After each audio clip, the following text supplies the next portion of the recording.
there have been too many times where I've started something and haven't finished it, or I started, then I stopped, then I started and stopped, and was never consistent. And that eventually accumulated to the point where 2 years ago, I was the most out of shape I've ever been. I was about 30, 35 pounds heavier than I am now. I was about 190. I was over 30% body fat. I couldn't even jog a quarter mile, didn't lift at all anymore. And I looked in the mirror one day and I got fed up. And it felt like a switch was flipped in my mind. Welcome to Labels to Legacy, the podcast where we break free from the labels that hold us back so we can step into the legacies we're meant to create. I'm Shelomo Solson, and each week I sit down with inspiring guests and have genuine conversations to uncover their stories of resilience, growth, and transformation. Together, we'll explore practical tools, raw emotions, and powerful lessons to help you overcome mental barriers. It's time to rewrite your narrative and build a legacy that lasts. Before we begin, make sure to subscribe to the podcast on whatever platform you're tuning in from so you never miss an episode. Let's dive in. Today's podcast guest is someone I've known since our days at the University of South Florida for over a decade ago. His name is Thomas Denny. Thomas is truly multidimensional, a hybrid athlete, fitness influencer, and a coach who has completely transformed his body multiple times. Currently, he's training for the Houston Marathon, all while balancing the corporate life at some of the most prestigious companies, including Amazon, Tesla, and Meta. Let's give a warm welcome to Thomas as we dive into his journey of body and health transformation. How you doing, Thomas? You nailed it. I'm doing great. Thank you for having me. I'm really looking forward to catching up and just having a conversation. I'm doing Absolutely. great.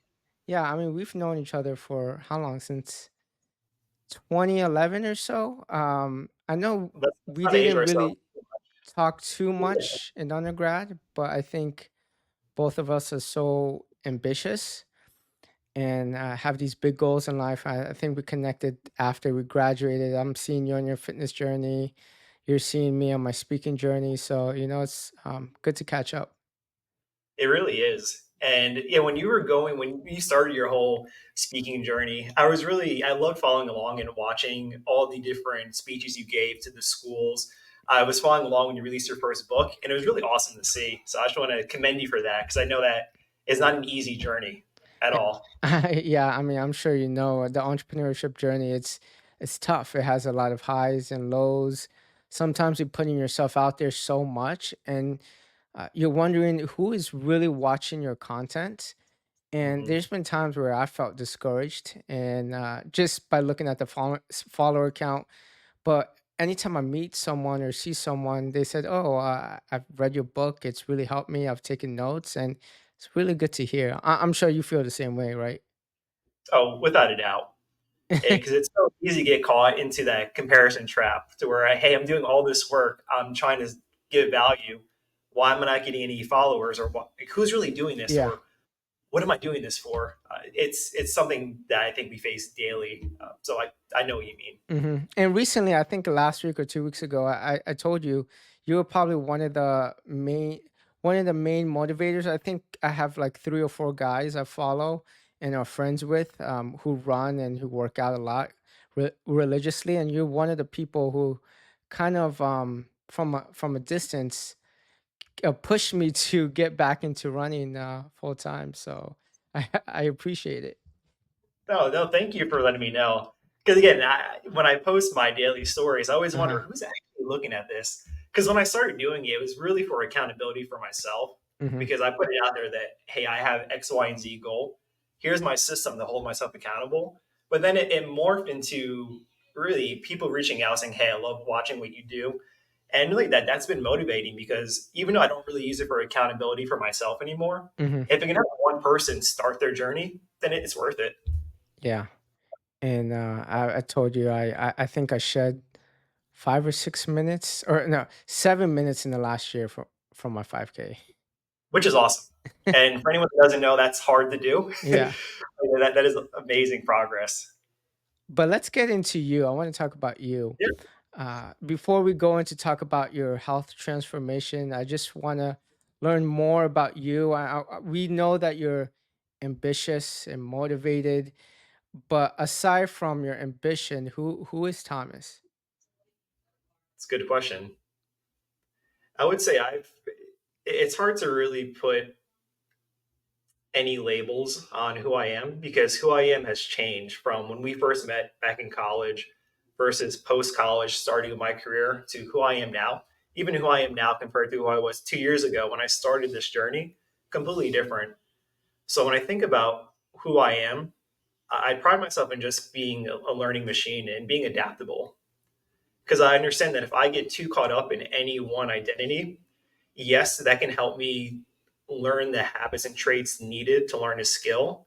But once I start identifying with, hey, I'm a runner, or hey, I lift weights, or hey, I have XYZ title, that becomes dangerous, especially when something outside of your control happens and you have that identity taken, which we can get into that story. But who I am, I'm just your everyday guy that has a passion for fitness, for health, because I've seen the benefits that it's had in my own life. And now I'm on a journey to help as many people as I can do the same. Hmm. But outside of that, I recently married.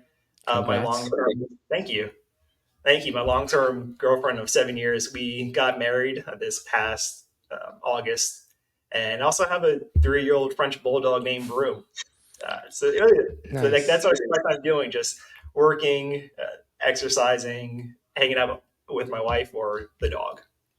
Good. I like how you're able to pivot who you are based off of what age you're in and what's going on in your life. And I think a lot of times we get stuck in our mind of who we are based off of what happened 10 or 15 years ago.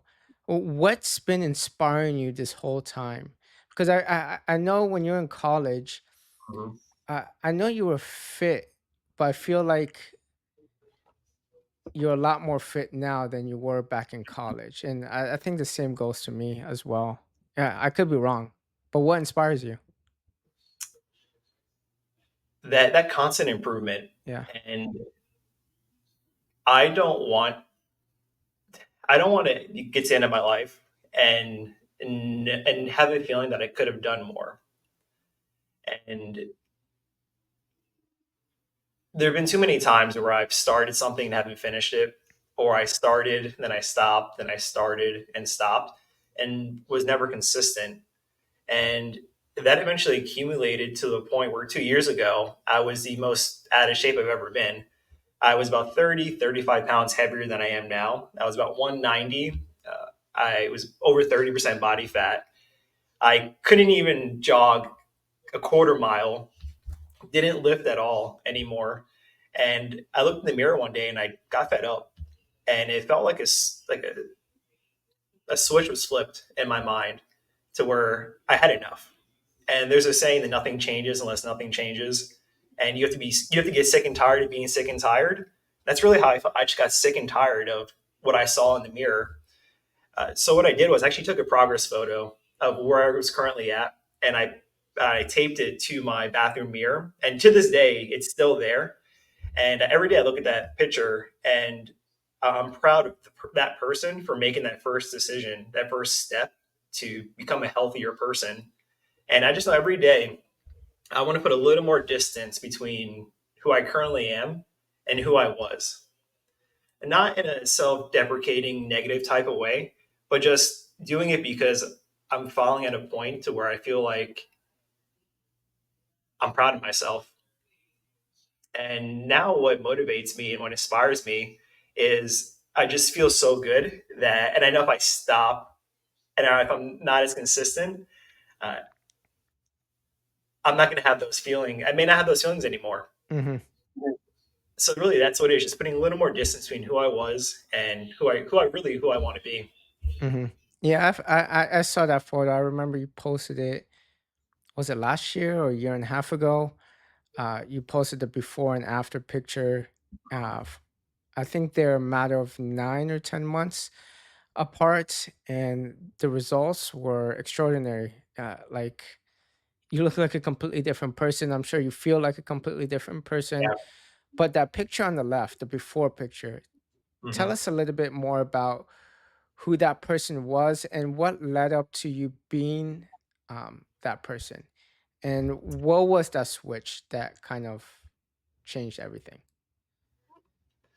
I would say it's where I put my time and energy and my priority. My priority at that phase of my life was purely my career. Hmm. It was my identity was tied into the titles that I had at work, and that's where I gave all my energy.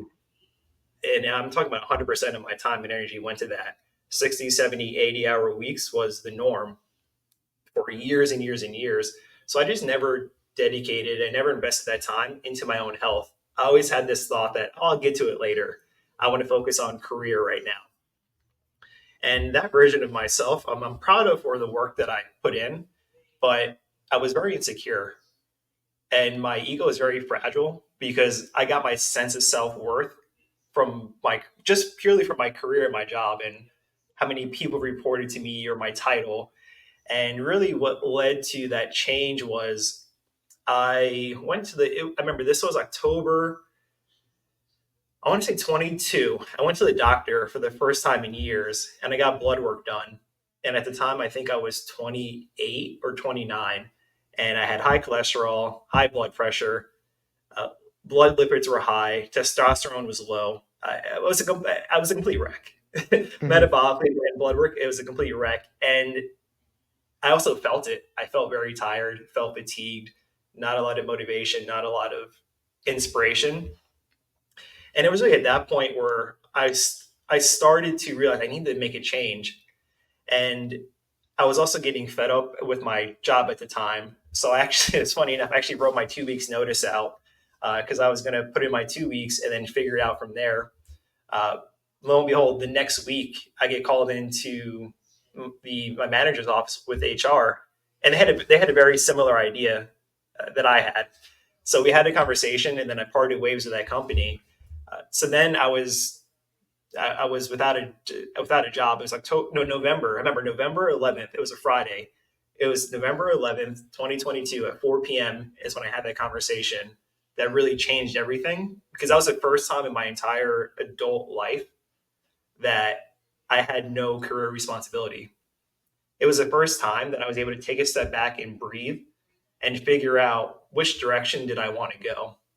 And it was really at that time as well where all the internal self work I needed to do had to start.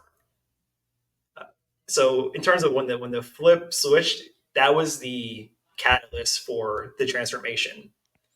Hmm. Was the parting ways with my past company, which was about 2.5 years ago at this point. Before the person you are today, what labels were you carrying at that time? Yeah, at the time, at the time, I was a either an Amazonian or I worked for Tesla, and my label was I'm a senior operations manager. Where that's what I do. I own a functional part of the business.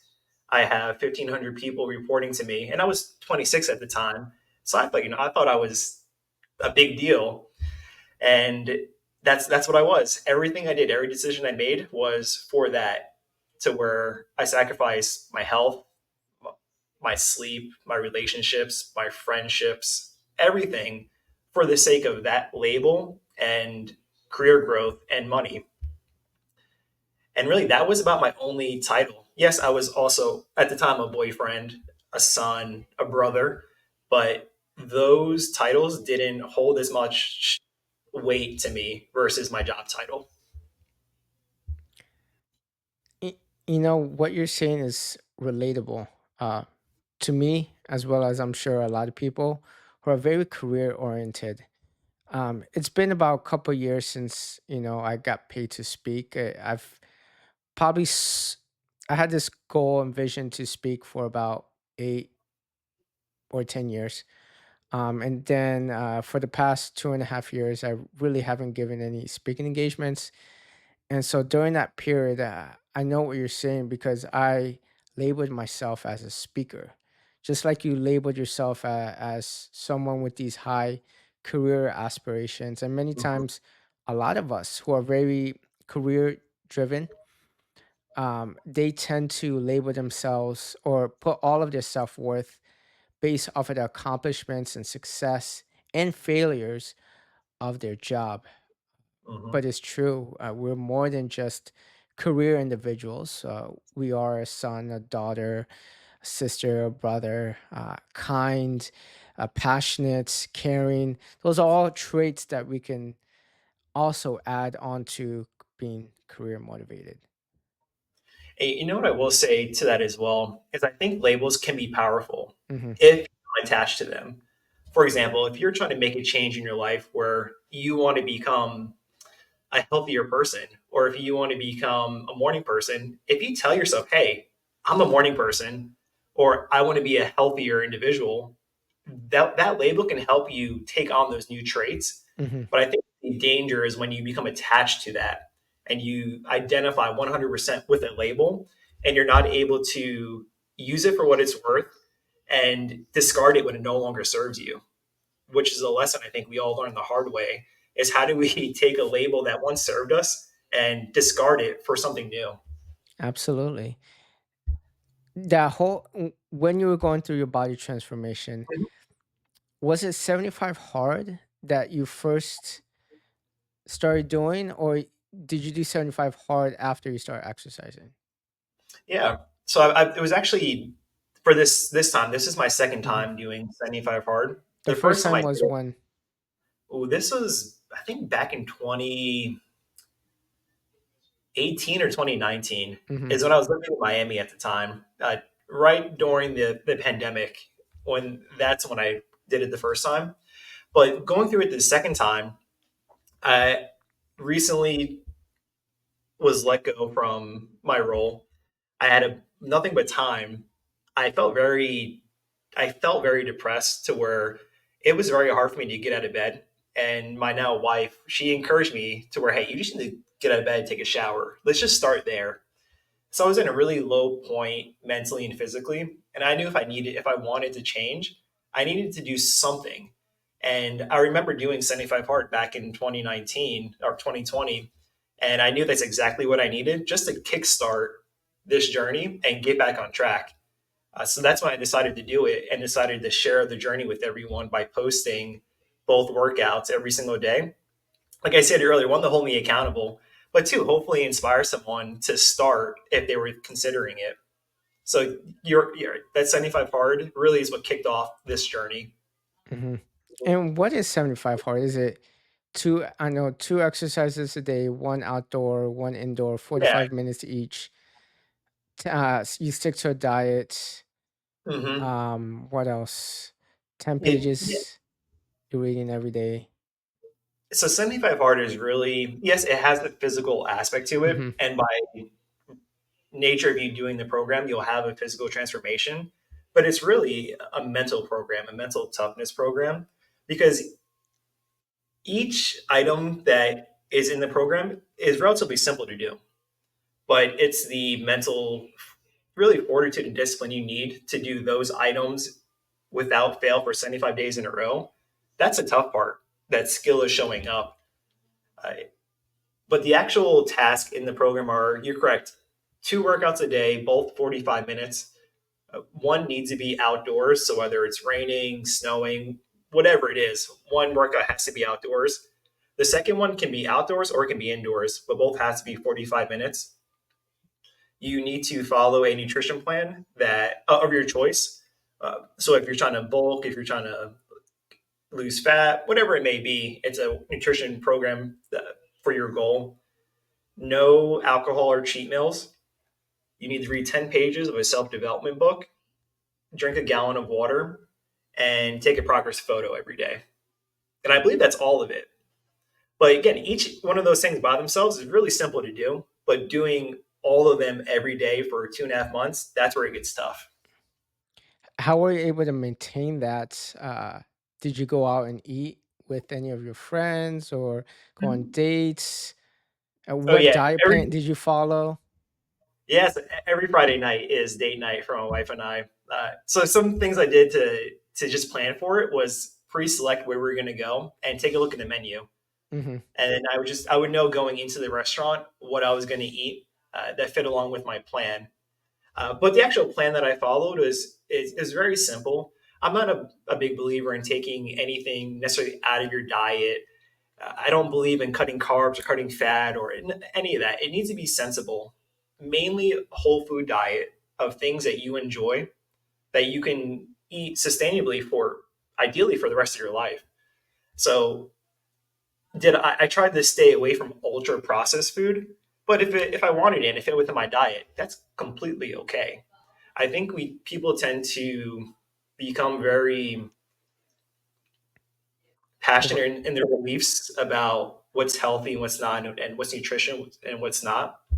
But I just believe in keeping it very common sense, very sensible. So I figured for me, my goal at the time was to lose body fat. So I figured out how many calories I needed to eat to lose about a pound of fat a week, and then figured out how many proteins, carbs, and fat I needed to eat.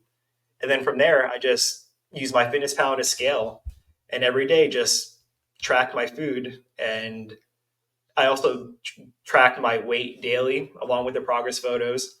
And just by having that kind of accountability system within those 75 days, I think I lost upwards of 20 plus pounds or so. Wow, 20 pounds. Jeez. Yeah, That's yeah. incredible. And don't quote me on the number, Yeah. but I want to say within those 2.5 months, it was quite drastic. Yeah. Also, because I was 30+% body fat, so I had a lot to lose. Uh, But then after that 75 days, I remember you looked pretty good after the 75 days. But then I think a few months later, you just became absolutely shredded. yeah, yeah. I mean, the first picture looked good, but in the second picture, I'm like, wow, I can't even imagine looking like that. Just I work hard. I work hard in the gym. I've been consistent for almost 2 years, m- give or take. But I think my biggest, I wouldn't say weakness, Hmm. but how my body looks does not correspond to how consistent and hard I work at Hmm. the gym. And I know I could eat a lot cleaner. I don't eat Hmm. terrible. I try to get 120, 130 grams of protein in, and I try to stay away from eating out as much as possible. But I'm sure a lot of people are in the same boat where they may work hard, but they're not getting that body transformation that they want.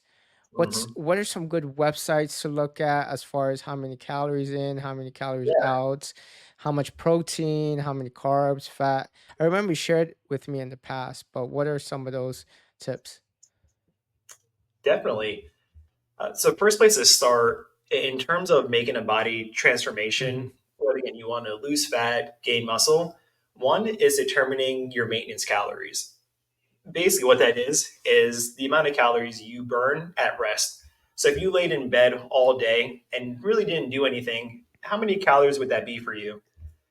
So I know for myself, that number is around 1,700 calories or so. But that But also is not taking into account any kind of activity that you have. So once you build in your activity throughout the day, then you'll get a number, which is your maintenance calorie. And there's a really good calculator from, I don't remember the exact website, but if you go into Google and type in macro calculator pro physique, it comes up with a great calculator. You put in your age, your weight, your height, your activity level, and your goal. And it will tell you roughly how many calories you should eat for your goal. And it'll also give you a macronutrient breakdown of carbs, fat, and protein. And once you have that, what I recommend anyone do is just track for a week. Don't change anything. Don't eat more, don't eat less, just eat how you normally eat, and also weigh yourself throughout the week.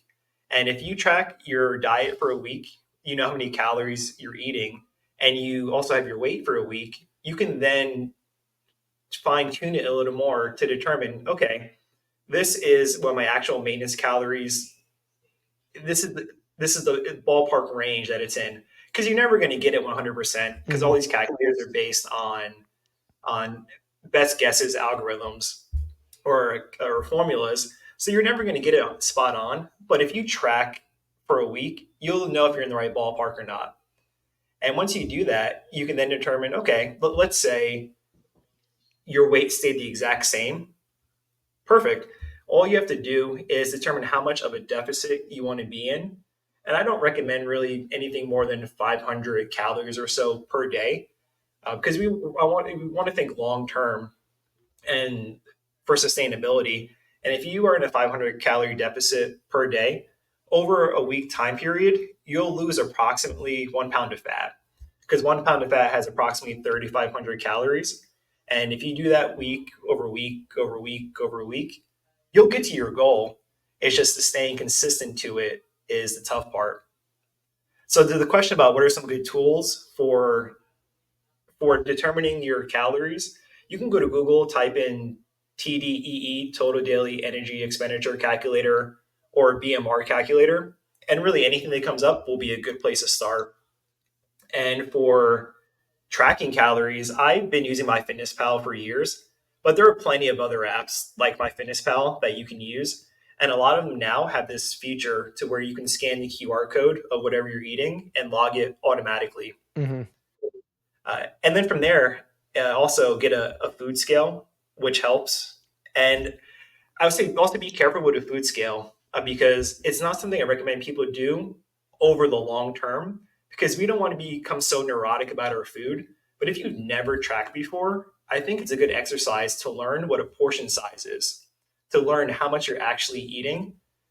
But if you want to get very lean, then that just comes with it. You're going to have to track, because when you have less body fat and you get lean, you need to be more precise in order to make sure you maintain your muscle mass and continue to lose fat.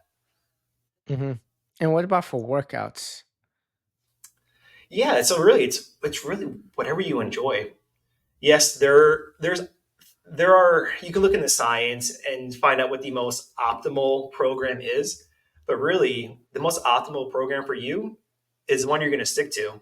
It's the one that you enjoy. Mm-hmm. uh, so I've done it all. I've done the bro split, I've done legs push pull, I've done full body. Didn't really Haven't really got too much into CrossFit. I'd be interested to try it out, but I've never done it. But really, you have to find what you enjoy, and then from there do it consistently. But the key there with your workouts is progressive overload.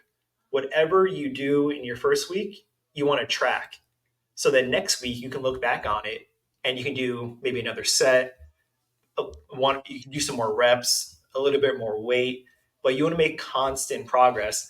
And as we talk, these are actually my first two notebooks Wow. when I was making the body transformation of all the workouts. And I can go back and show you, for example, on October 28th, 2023, exactly what I did, what the weight was, what the sets were. So I you will didn't, bring this notebook to the gym yeah, and then you just write down everything. write down everything. Because if you measure it, you can manage it, and you know if you're actually making progress objectively or not. Because when you're Yeah. in a fitness journey, it's very easy to get down on yourself, saying, "Oh, I don't know if I'm getting stronger. Oh, the scale is not moving." But the more data points you can have, the more you can rely on objective data versus emotions. Because a transformation can be emotional. You're making a huge change. So it's good to have the objective data to look at to know that you're making progress. And also, you know where you need to fine tune. What if you're like skinny fat? So I Yeah. know my body is Mm, I'm skinny everywhere else, and in my mm, belly, um, you know, it's, it's not doesn't match the rest of my body. So I want to yeah. lose. I want to lose my belly fat, but I also want to gain muscle mass around my body. So I'm Mhm. always stuck in this wheel of, okay, do I gain muscle or do I burn fat? What would you recommend? I would say it depends on the person, Hmm. but for you, I would say you would be able to do both at the same time. Not everyone can, but if you're newer to the gym or if you have taken some time off and you're getting back into it, you're in a position to where you could actually do both. So, what I'd recommend one is you need to go into a calorie deficit to lose the fat. Two, you would have to resistance train 3 to 4 times a week, five if you wanted, What do you six if mean you're by weightlifting. incline or So resistance training, just any kind of weightlifting. okay? And your weightlifting, I'd recommend be based around the big compound movements.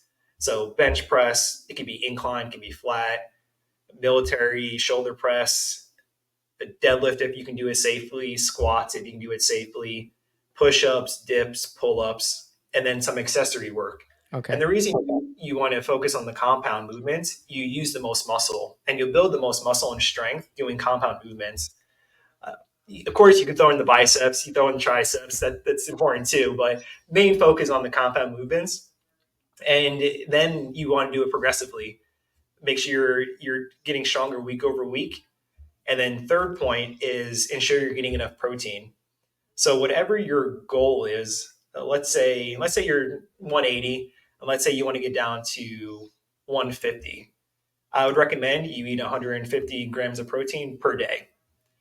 A lot of people will tell you, and you'll hear online, eat 1 gram of protein per pound of body weight. 100%, you can do that. That amount of protein may be overkill, but that also ensures that you're getting sufficient protein in.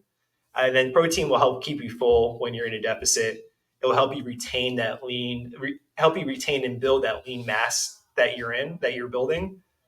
So three things: make sure you're in a deficit, resistance train 3 to 4, 5 times a week, and eat sufficient protein for your goal. Okay. And what if you're a runner? I know. When did you start running? Did you start running recently, or have you always ran? Uh, I ran on and off in high school. I mean, like Okay. just before school, a couple laps around the block. Yeah. But I really got into it about this time last year. Hmm. It was August. Yeah, it was late August of 2023 is when I went on my first run. And what happened there, I just finished the 75 hard and I was looking good, feeling strong.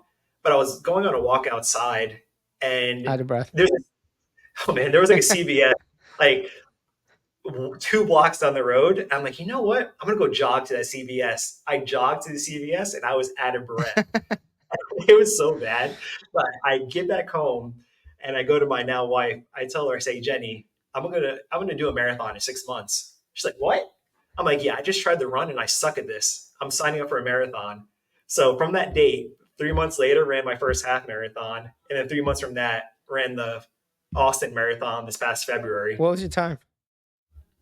So for the half marathon, I want to say it was 149 an Wow. And hour. this is your first ever?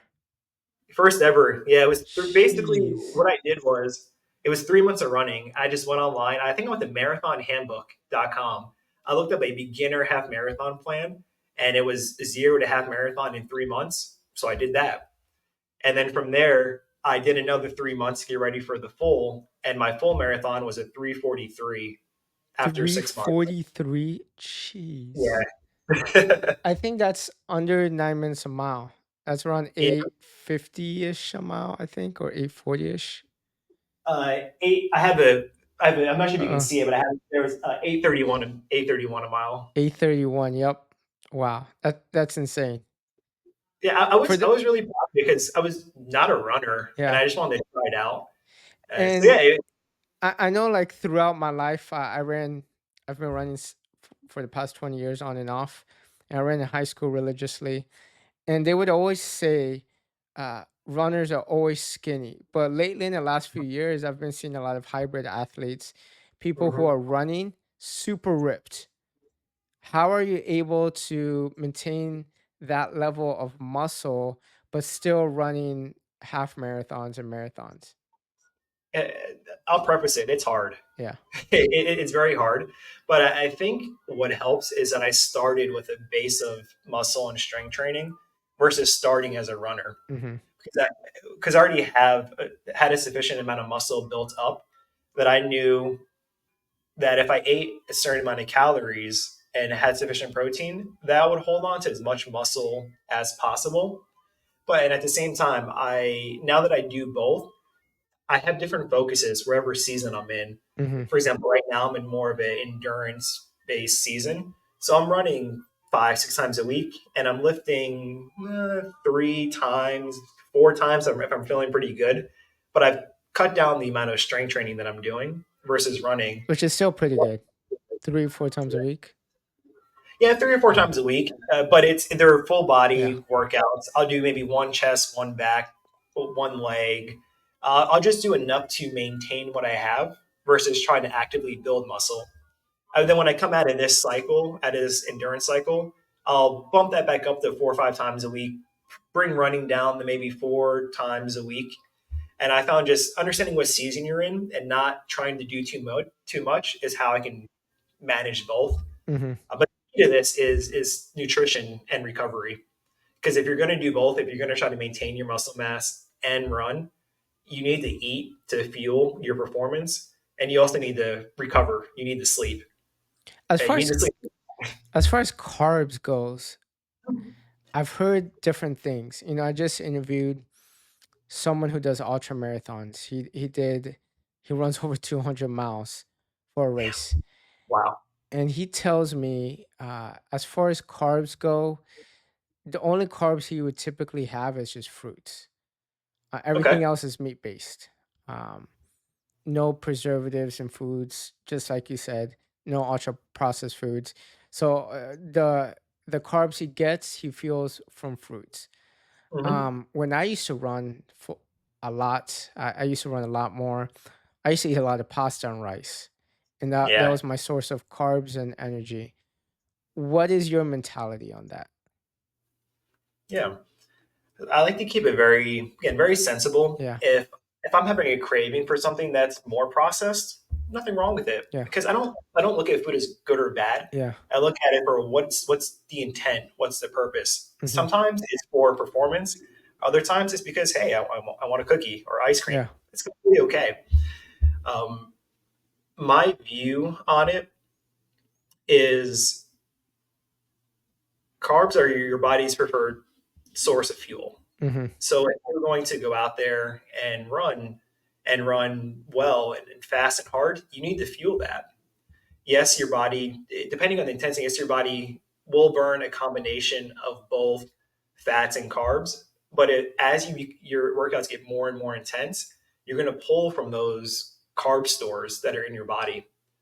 So it's extremely important that, based on the intensity, that you have sufficient carbs going into a run, going into a race, and I like it all.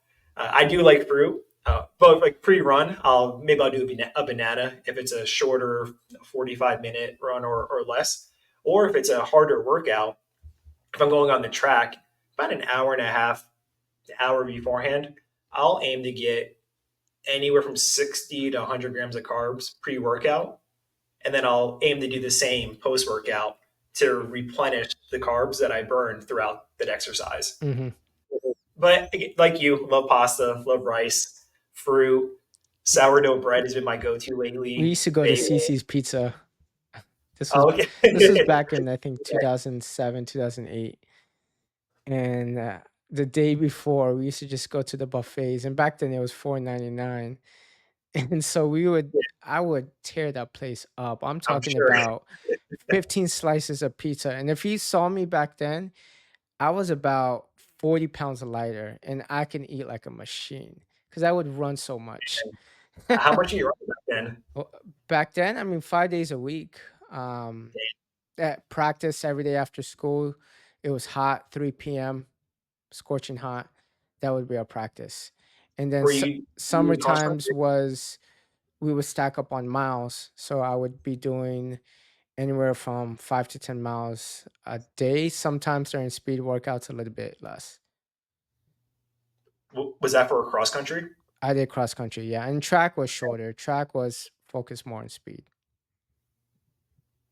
So you understand, carbs are Yeah, they're essential, they're important, and you can go online yeah, and you can see some people that are advocates for yeah. uh, fats for running. You'll see other people that are advocates for carbs. I look at it in terms of I try to look at it very logically and Hmm. look at how does the body function and what has been scientifically proven to help and to assist performance. So that's why I love carbs, Yeah, especially around races or big workouts. Because I've done both, where I've done it where I had an intentional focus on fueling beforehand versus not, and I felt a significant difference between the two in terms of how long I could hold a specific intensity. yeah, and I guess it also depends on the body too. Because I've seen both arguments where there's meat based and there's Mhm. a lot of ultra marathon runners are running with less carbs and just purely meat, fruits, vegetables. And there's people who just eat whatever. My dental hygienist has ran over 30 marathons. She's in her late 50s or early 60s. She's done over 30, 35 marathons, and I asked her diet. She said, "What, I eat whatever I want. I just go for a run, and I've been doing this for 30 plus years." So You're running that much, you can pretty much get away with it. yeah. Um, but I mean, the key, like you said, ultra processed food, try to minimize that as much as possible. Yeah, and Yeah. again, Yeah. nothing inherently wrong with it. Yeah. If you want to enjoy an Oreo, a Yeah. cupcake, a cookie, it's okay, just in moderation. Yeah. Absolutely. And how's training going for you for the Houston Marathon? What are some of the types of runs you're doing? Because running for a marathon, I did one.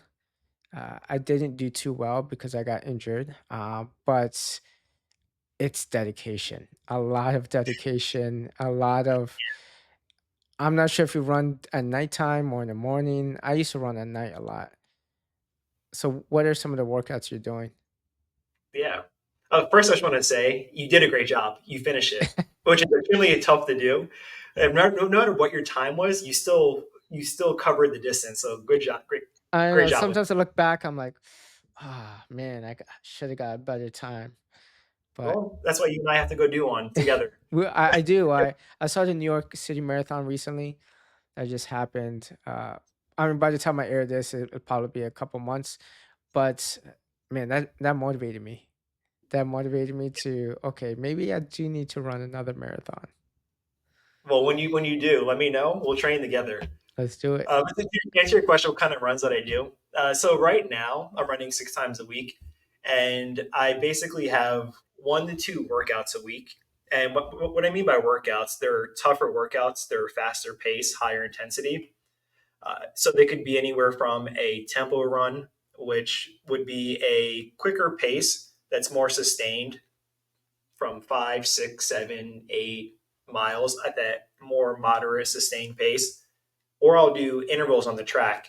This can be anywhere from 100-meter repeats to 200s, 400s, 800s, 1600s, or a mile repeat. And then on Sundays, I do a long run, and that can range anywhere from 10 miles in the lower end to up to 21, 22 miles during peak week. And I alternate it to where one Sunday is more of a chill, call it zone two or very relaxed run to where we can have a conversation while running. And then the next week, I'll throw in some intervals in the long run so I can get my body used to going longer distances at faster paces. Or I'll throw in those intervals towards the end of the run. So where you run 15 miles and then the last 4 or 5, you're doing it at your race pace to get your body used to running quick when it's fatigued and tired. And then all the other runs throughout the week are what you considered easy runs. So very conversational. I I do heart rate based training to where I try to keep my heart rate below 150 beats on those easier runs. And that really serves a few purposes. One, that allows you to safely build up your mileage to where you can build miles up and reduce injury risk. Two, it helps actually build your mitochondrial density and the amount of mitochondria in your cells, which basically is a fancy way of saying you're building the ability to go further for longer. And three, those easy runs also help you absorb the harder training that you did prior to that. Because if you just go out there every day and you just full send it, you're not going to last very long and you're going to get injured. Ask me how I know. So that's what I do. I'll do one harder workout, a long run, and then I'll fill in the rest with easier runs. Hmm.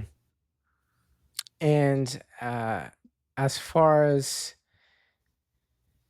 do you ever, during your long runs, I don't know if you've ever felt like this, but those times where you just don't feel like doing it, and you've either been close to stopping or you stop and you say, you know what, F it, I'm done. Have you ever, has that ever happened to you? Yeah, And if it hasn't, what has stopped you yeah. from keeping on going? I I have stopped workouts before. Actually, a couple weeks ago I did, but not because I mentally didn't want to do it. I just found an injury coming on. Okay. But more often than not, I know that feeling you're talking about on a long run. You're an hour and a half in, and you have another 5, 6 miles to go. You just don't want to do it anymore. And yeah, there have been times where I've stopped it. I've taken a second to just collect my thoughts, and then I finish it. I've never stopped a long run short because I didn't want to do it. Reason being, I spent the last X amount of years not doing things because I didn't want to do it. And I realized if I have a certain goal, that this is the work it takes. This is what it requires. And it makes me reflect on, do I really want this goal? Because if I did, I would do what's required. And so that's kind of the things that I think about when I do feel like stopping or not going out for a run is I ask myself, this really what I want? You've already committed to it. And because you've already committed, there's no negotiating with yourself. Hmm. Now, barring you're injured, you get hurt, something happens, understandable. But outside of those circumstances, you already made the decision, so you just do it. What mental barriers do you think stops people from getting into shape? Um, Yeah, that's a good one.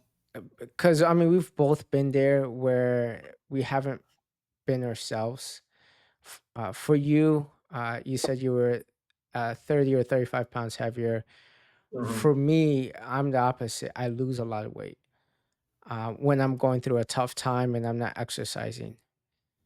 I mean, people's bodies is different. So everyone's bodies reacts differently to certain times. And maybe, you're busy with your career or you have kids or something's going on in your life. What do you think holds people back the most from being into fitness or getting into shape? I think there are a few things. I think one, there's a lot of conflicting information out there in terms of what you need to do to get in shape. Because you can go on Instagram or YouTube or anything right now, and you'll find conflicting messages on what the most optimal routine is, or exercises, or diet plan, or foods to eat. And it's just information overload. And I think one, because there's so much conflicting information available that we become paralyzed if we don't know what to do. And then two, I think people start off way too aggressively to where you are currently in a state to where you're not exercising or monitoring your food intake at all, and then you go 0 to 100 and now you go from doing nothing to working out 6 times a week. You're killing yourself, you're sore the next day. You go from eating whatever you want to really limiting yourself, and they do too much at once. And I would recommend anyone start off extremely small. So And I true. mean small, and I mean smaller than you even think. There's a great book. It's called Tiny Habits by BJ Fogg. And this is where I get the idea from, and I've implemented it myself. And this is why I'm a huge advocate for starting small. For example, when I started my journey, my first day, all I did was get up, I drove to the gym, and I drove back home. I know it sounds crazy and silly, I know. And then the next day, I woke up, drove to the gym, I walked in, I walked out. The next day, I drove to the gym, I walked in, I signed up, I walked out. And the next day, I drove there and I did one set and went back home. And I built from there. So, yes, it sounds very silly. And saying it out loud, it is silly, but it works. But it works because you're building a skill, and the skill is showing up. I think once you learn the skill of showing up for yourself, you can take that for any goal you have. Just start small and show up. It could be to run a marathon. It could be to lose a few pounds. It could be to improve your dating life. It could be to improve your career. That you figure out what's the smallest action I can take today and then do it. And the next day, you do just a little more. And then you're not going to see a lot of progress to start. But if you build up those small wins and show up every day, your life will look a lot different 6 months to a year. And this is coming from something I would hear it all the time, but didn't truly understand it. So to answer your question, it's a long-winded way of saying there's too much conflicting information, and we start off way too aggressively. There's a phrase for it: analysis for paralysis, or paralysis by analysis. Yeah, well, yeah, Yeah, that's it. paralysis by analysis. Yeah, Yeah. You analyze too much, you think about it too much, and then you just don't do anything. yeah. You don't do anything, and then you get into this negative mental spiral of, okay, I didn't do anything. Now I feel bad because I didn't start. Now I'm mad at myself for being And upset. then you just beat Now, yourself up. yeah. And then I'm going to quote Mark Manson from his book, The Subtle Art of Not Giving Enough. Hmm. He calls it the feedback loop from hell. And you just get this negative feedback loop in your brain that's extremely tough to get out of because you don't do something. Now you're upset about it. Now you're upset with yourself for being upset. And then it's just this negative spiral that it's so hard to get out of. Hmm. That's why I'm a big advocate. Start small to build the momentum. Do you ever compare yourself in your fitness journey with other people? Because I know social media could be tough. We look Mhm. at men, we look at women that are so much further along than us, and then we look ourselves in the mirror and we tell ourselves, "Why can't I look like that?" Have you ever done that Mhm. before, or do you still do that? Not anymore, but for sure, I have done it. But I don't think comparison is necessarily a negative thing. Hmm. It's how you use it. If you can look at where you're at and look at someone you aspire to be like, you can, like, success leaves clues. If you can learn from that person to figure out what they did, and then you can implement that to help speed up your own journey. You can learn the tools, the traits, the skills. I think it's negative when you compare yourself and you start beating yourself up about it. But it's not fair to yourself to compare in that regard because that person just put in more work than you. Hmm. That's okay. I put in, like, for example, if you're starting a fitness journey, it makes no logical sense to compare yourself to someone you see online who's put in thousands and thousands of hours working on their nutrition, on their workout plan, and their consistency, and you've only put in 10 hours. It just doesn't make sense. But if you can compare and figure out what they did to get there, I think it can be very powerful. Hmm. But I think we all need to give ourselves more grace, meet ourselves where we're at, and understand you're not that person. You're not meant to be, but you'll never achieve or get to where you want to go if you don't just start and do something. Hmm. Because I think something else we do is we compare, then we feel bad, and then we don't take action. I agree, and I don't, and everyone's body is different too, right? Not everyone wants to look like a bodybuilder. not Hmm. everyone wants to run a marathon or half a marathon. I think you should, my opinion is really know yourself and what your goals are and what you think you should sustain. And then go from there versus trying to be like, okay, this guy is a bodybuilder. I want to look just like Hmm. him. And then you get discouraged trying to go look like that when that's not really your goal. That's just something you see online versus what you truly want to be. And you hit on something extremely Yeah. important is the why. Yeah. Why do you want it? Why do you want to make this transformation? Why do you want to look like this person? And oftentimes, when I ask somebody that, or even ask myself that, I may have a hard time being able to write it down on paper why I want something. But so to your point, if you can understand why you want a specific goal and it means something to you, it makes the process that much easier. Hmm. But when you don't know the why and you just want to do it because you think you should, or you think you should look like X for whatever reason, it's going to be extremely hard to stay consistent and stick to a plan. Hmm. We talked about your labels in the past before you got into really good shape, how you labeled Mhm. yourself as just a corporate guy. Are you currently struggling with any labels right now? Or are you at a good point where you think, you know what, I'm pretty confident, pretty secure in myself? I would say I'm pretty secure in myself.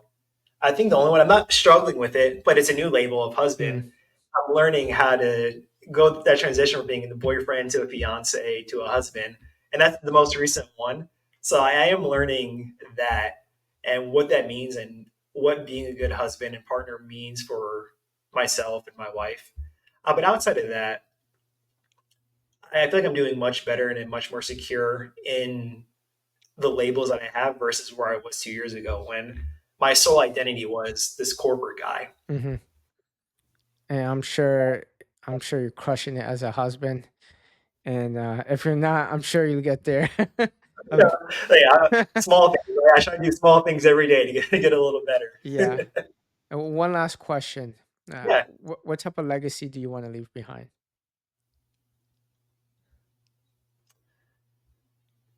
When I eventually leave this earth, I want when people think of me, I want them to think of someone that gave whatever they were doing, gave it their all. Never took shortcuts. They they showed up, they were present, and they made an impact on those that were around them.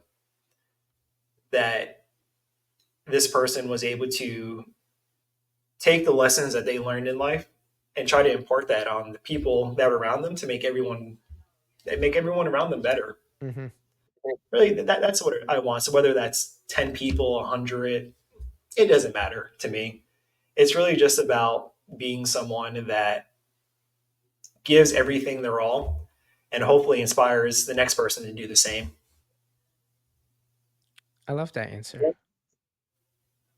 It's the first time anyone's asked that, and I really first time I thought about that. So no, La- that was really good. Labels to Good question. legacy. I asked Yeah, about no, people's labels and I asked about people's legacy. So, and then where can people find you, Thomas, and the work that you're doing? yeah. So I'm mainly on Instagram. You can type in "I am Thomas Denny." My page will show up. Feel free to reach out, shoot me a message. We can chat. But mainly on Instagram and "I am Thomas Denny." Hmm. Are you coaching people at all?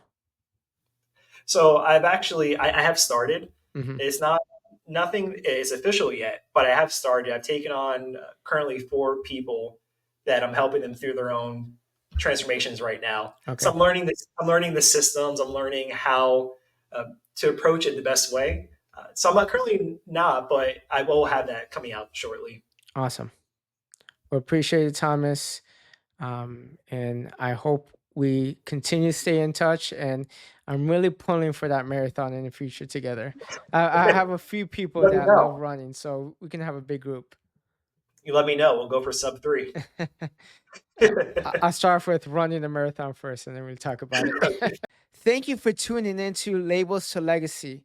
I hope today's conversation inspired you to break through your mental barriers and take one step closer to the legacy you're meant to create.